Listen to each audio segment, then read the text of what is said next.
Amanda, thank you. Right now, January is Human Trafficking Awareness Month. According to statistics, there are more than 6,000 human trafficking victims right here in Alabama. So the Montgomery Alumnae chapter of Delta Sigma Theta is working to raise awareness. This is Cathey Hendricks and Mona Davis.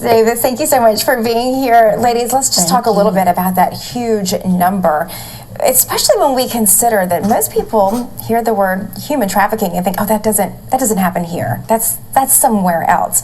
How common is it right here in this area? Good morning, and thank you for having us.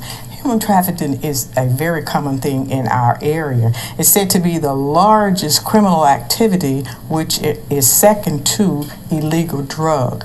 And as a sorority, our job is to continue to bring this to the community, to let them know what is going on. About 50% of the victims, they are children, and 80% are women and girls. And you cannot tell who these people are that are coming in front of them or trying to lure them to be a part of human trafficking. So as I said, we will continue to bring this news to the community and look forward to the community being a part of this so that we can do what we need to do to stop this deadly thing from going on. As we work to raise awareness, let's talk a little bit about who our human traffickers are and who they're preying upon. Like I said, I think a lot of us think, oh, that's not going to happen to us. It's not going to happen to my kids. Yes. Who are these people that we need to be on the lookout for? What do they look like? And who are the ones that they're taking advantage of?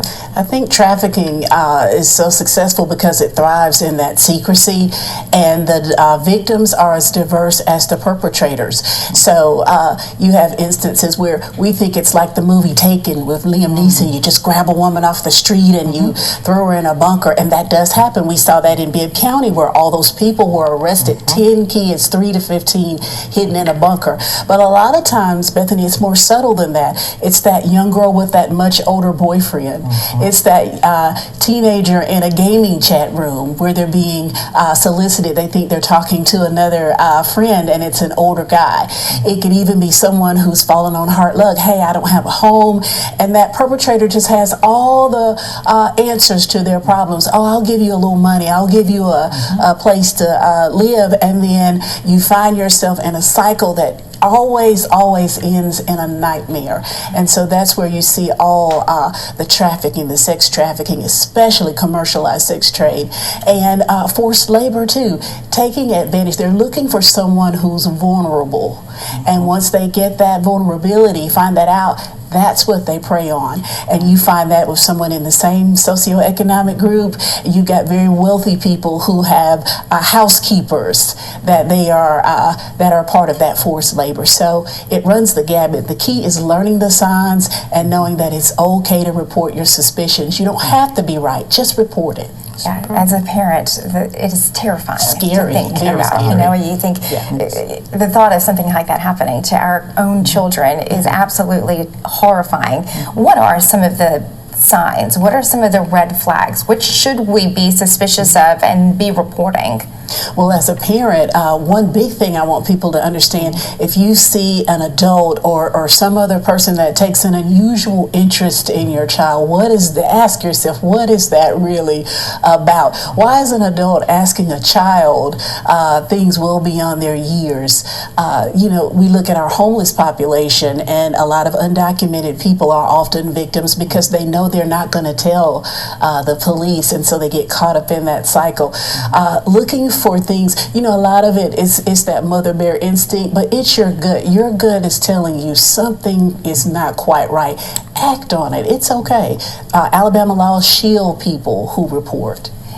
Is it as simple as dialing 911, or is there a process to reporting something like this? It's as simple as saying something. You can call the National Human Trafficking Hotline, which is available broadly, but locally, call the Sheriff's Department, call the Police Department. Hey, I think this is weird, at least, and they'll help you. They know just what to do, and those experts will be at the forum to tell you what you can do. Well, let's talk a little bit more about the forum and what we can expect. Who will be there, and what exactly will we be discussing? Well, we've got a panelist of local law enforcement. We've got probate judge J.C. Love, who's wonderful. We've got a representative from Steve Marshall's office, Sarah Deneve. She's a victims advocate.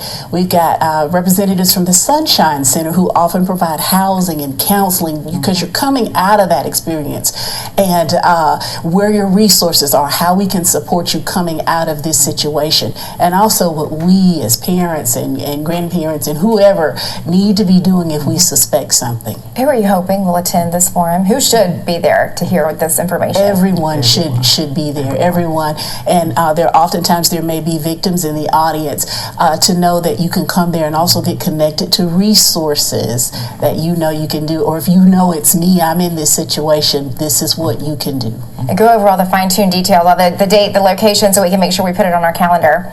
It's Saturday at Carver High School from 10 to 1 p.m. It's going to be a great discussion, great resources, and please, whatever you learn there, go back and tell everybody else. It's such an important topic, such an important discussion to have, very important information to get out to parents and young people alike. Thank you, ladies, for making sure that this information is out there. Okay. Thank you for having it. Good morning. This is your Hardee's 2 for $5 breakfast.